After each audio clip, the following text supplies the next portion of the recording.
Baseball has been played professionally now for over a century and a half.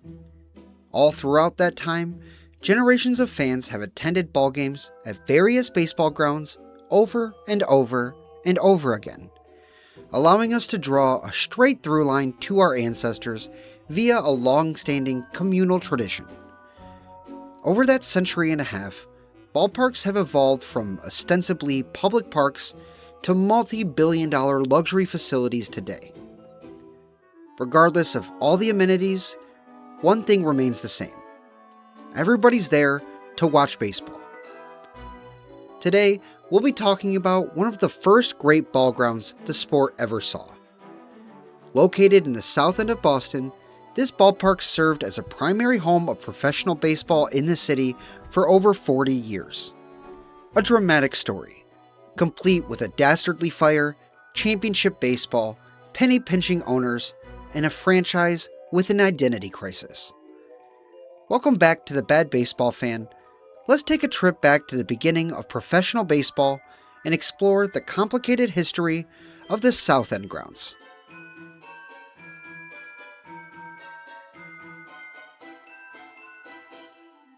Before we dive in, just a quick reminder to like, comment, and hype the video, and subscribe to the channel. Your engagement goes a long way towards helping the channel, and I greatly appreciate it. Let's dive in.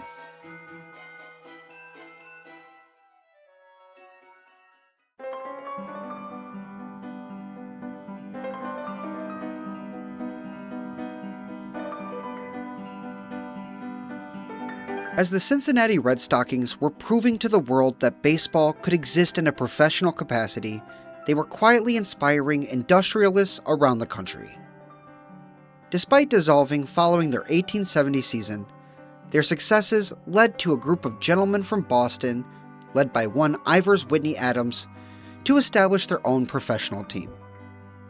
In January of 1871, the Boston Red Stockings Club was created. Harry Wright, former player, manager, and executive for the Cincinnati Ball Club, was hired to wrangle up ball players for the team. Using his already established connections, he assembled a strong team, with his crown jewel being Al Spalding, who he lured away from Rockford, Illinois' Forest City Club. By April, the ball club had been assembled, incorporated into the National Association of Professional Baseball Players, and had set up shop on the south end of town. Located near the border of the South End and the recently annexed Roxbury, the team's ball grounds were bounded by Berlin Street on the east and railroad tracks on the west, and quickly inherited the primary name South End Grounds. On the south end of the ballpark lay Walpole Street, for which the ballpark was granted one of its other frequently used names, the Walpole Street Grounds. The field was an odd rectangular shape, with roughly 250 feet down both foul lines and a deep 450 feet to straightaway center field. The grounds were encapsulated by a 12-foot high fence to prevent fans from watching the game for free. This contention between club ownership and fans would become a primary feature of this ballpark. There seems to be no information on the construction of the original South End grounds. It featured a covered grandstand behind home plate with uncovered bleacher seating to the left and right of the grandstand. In front of the grandstand stood a few rows of bleachers and box seats, encapsulated by a 3-foot high fence. Patrons entered the ballpark via 2 ticket booths located on Walpole Street, and all in all, the primitive ballpark could hold roughly 3,000 fans. The Red Stockings hosted an exhibition game there on April 6, 1871, against a locally assembled team of players. In the ballpark's very first game, Al Spalding led the Red Stockings to a 41-10 win, playing a style of baseball that would be virtually unrecognizable today. A little more than a month after that, on May 16th, they hosted their first ever league game at home against the Troy Haymakers. 2,500 fans attended what was the first ever professional game of baseball played in the city of Boston, watching the visiting Troy team wallop their club by a score of 29-13. That opening day loss turned out not to be a harbinger of things to come. In their inaugural season, the Red Stockings went on to finish 20-10-1 and in second place in the league. That second place finish would prove to be the worst the team would produce while playing in the National Association. In increasingly dominant fashion, the Boston baseball team would claim the next 4 pennants.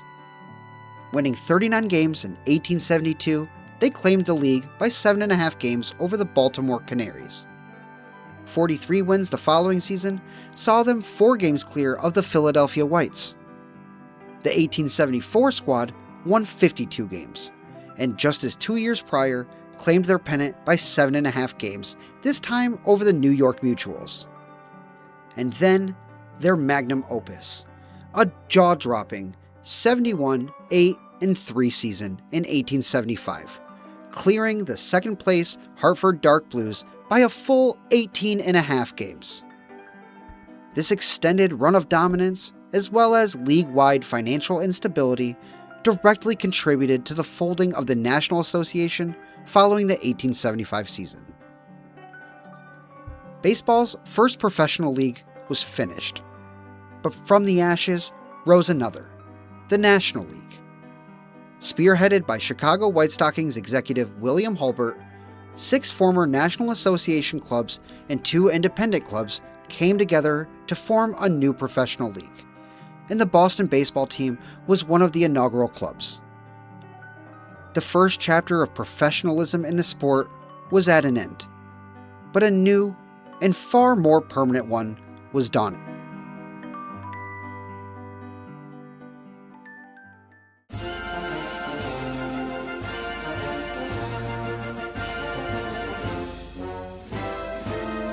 The Boston baseball team suffered a talent drain as other clubs in their new league poached their talent, promising bigger paychecks, and the team suffered for it. Now known as the Reds, they finished their inaugural season in the National League above 500, but only in 4th place. It was, at that time, by far the worst season of professional baseball the city of Boston had yet seen. Following the season, the franchise was purchased by a group of men that included one Arthur Soden. Soden's legacy in baseball is one of infamy, as he was personally responsible for introducing the reserve clause to baseball, giving owners an undue amount of control over their players' contracts. His role with the Boston Baseball Club was slightly more benevolent, acting as a frugal owner who squeezed every penny out of his team's fans. Soden would take such extreme measures to fend off free viewership as to applying barbed wire atop the park's fence, as well as building an ever higher and higher fence down the first base line to prevent local rooftop viewership. Some things never change, and among those seemed to be the contentious relationship between a team's owners and a team's fans. Success came immediately for the Reds under their new ownership group, winning the 1877 pennant with a 42-18-1 season and clearing the Louisville Grays by 7 games. Then, again, taking the pennant for a second consecutive time in 1878, finishing with 41 wins this time and beating out the new iteration of the Cincinnati Reds by 4 games. Their pennant success wouldn't continue at the ridiculous rate that the Boston faithful had become accustomed to. But for the first decade of professional baseball, Boston was baseball's title town. The National League pennant made its return to the South End grounds in 1883, after the Boston team, now colloquially known as the Bean Eaters, posted a 63-35 record and reclaimed their crown by 4 games over the Chicago White Stockings. That pennant-winning effort was led by pitcher Jim Whitney, who tallied a 37-21 record, 2.24 ERA, and 345 strikeouts across a jaw-dropping 514 innings pitched. They followed that up with a second-place finish, before spending several years wallowing in mediocrity. Following a lackluster 61-60-6 effort in 1887, Arthur Soden, who a year prior had purchased a controlling interest in the ball club, announced that they would be tearing down and rebuilding their ballpark. Estimating the cost to be around $25,000, he hired Philadelphia-based architect John Jerome Deary for the project.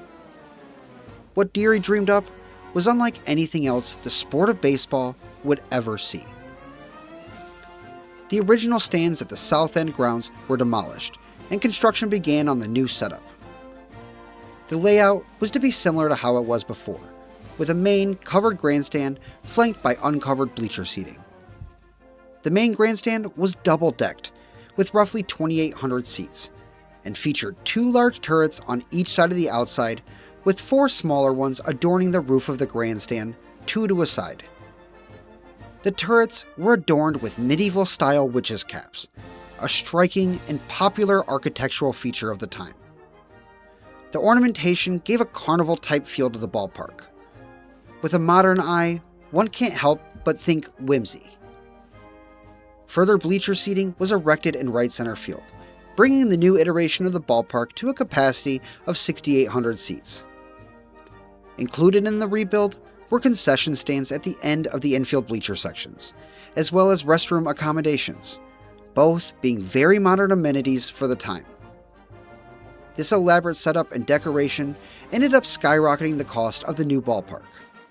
When all was said and done, it was estimated that Soden and his fellow owners were forced to fork up somewhere between $75,000 and $100,000. As the costs continued to rise throughout the construction, the local community pressured Soden to spare no expense. He caved, and what resulted was something truly one of a kind. When construction wrapped up, the Boston Herald referred to the grounds as a grandstand unequaled for beauty and convenience in the country. Heading into 1888, the brand new grounds had the city buzzing over baseball. For the first time, baseball in Boston was becoming a true spectacle.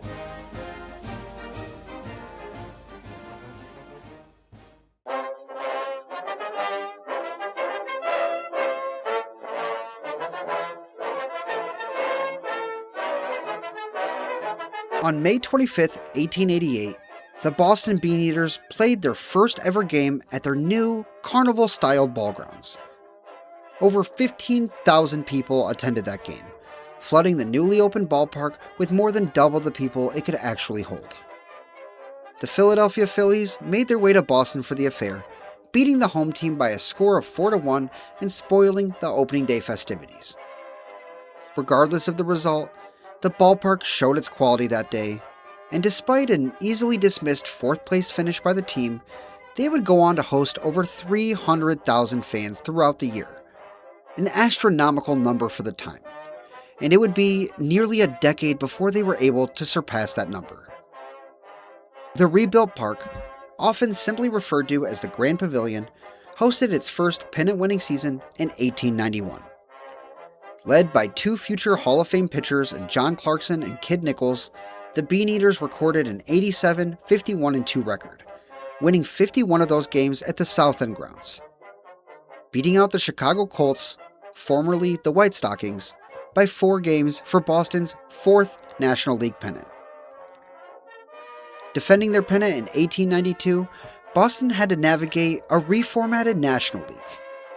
For the first time ever, and the last time by choice, the league played a split season with the first half and second half winners competing in a championship series to determine the pennant. Finishing the first half with a 52-22 record, they were the first to claim their spot in that series. Cleveland beat out Boston in the second half by 3 games to earn their spot, and the first ever National League Championship Series was set. The sports writers quickly took to referring to the series as the World's Championship Series, set to be a best-of-9 affair. The first 3 games were played at League Park in Cleveland on October 17th, 18th, and 19th. After the two split a scoreless tie in Game 1 due to darkness, Boston went on to claim Games 2 and 3 by scores of 4-3 and 3-2 to jump out to a quick lead. The series took a day off as they traveled to Boston, where Game 4 was picked up on the 21st at the South End grounds. Now in the comforts of their own home, the Beaneaters could not be tamed. A crowd of 6,547 attended what was ostensibly the first ever playoff game on Walpole Street, witnessing Kid Nichols hurl a shutout and Boston claim the game 4-0.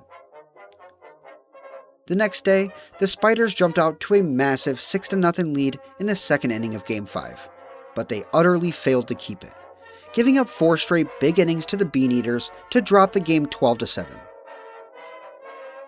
Needing only one more win to claim their franchise's 5th pennant, Boston sent out Kid Nichols for Game 6.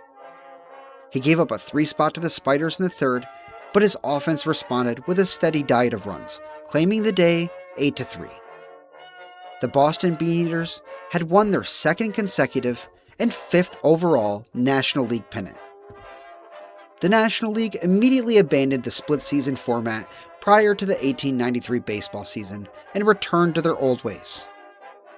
This did little to slow the 2-time defending league champions, as they cruised to their 3rd consecutive pennant behind an 86-43-2 record. Finishing the season in even 5 games ahead of the Pittsburgh baseball team, the Beaneaters earned an incredible 6th pennant in 18 years. They got off to a shaky pennant defense in 1894. Heading into the final game of a 4-game series against the Baltimore Orioles at home on May 16th, they were 11-8. The game got off to a hot start for both teams. By the 3rd inning, Boston was carrying a 10-8 lead when the Beaneaters' right fielder Jimmy Bannon spotted some smoke coming out of the right field bleachers. He ran over, frantically trying to extinguish a rapidly growing fire, but the wind got to it first. A small fire in the right field bleachers quickly turned into a horrifying blaze that was traveling from block to block. To this day, the cause of the fire remains unconfirmed, but what is known is that by the end of that day, 12 acres worth of space had been razed to the ground. Over 100 structures completely burnt to toast, and one of them, the Grand Pavilion. The Great Roxbury Fire, as it became known, destroyed baseball's first palace, and Boston would never be the same.